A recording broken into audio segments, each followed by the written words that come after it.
আমার দাদা উনি মূলত হচ্ছে আপনার বিশ্ব জাকির মঞ্জিল আট্রসি ফরিদপুর, ওখানকার হচ্ছে মুরিদ আর কি। আচ্ছা। তো ওখানকার নিয়ম অনুযায়ী যেটা হয় যে শেষ রাত্রের একটা ওজিফা কালামের ব্যাপার থাকে আর কি। তো ছোটবেলা থেকেই শুনতাম যে দাদা বা আমার ফুপু বা চাচা তারা হচ্ছে যে রাত 3টার সময় উঠে উজু করে থিতু হয়ে বসে হচ্ছে এই প্রথম অংশ এইটুকু গায়ে, এটা মানে এইখানে যে আপনারা প্রথম অংশ শুনছেন, আর বড় আছে, হ্যাঁ, বড়। তো এই প্রথম অংশটা মূলত হচ্ছে ওই শেষ রাত্রের অজিফার সময়, মানে ইয়া আল্লাহ ইয়া রহমান ইয়া রহিম,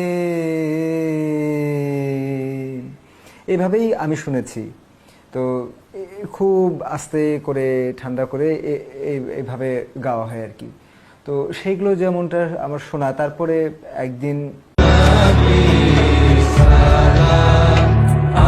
আলাইকা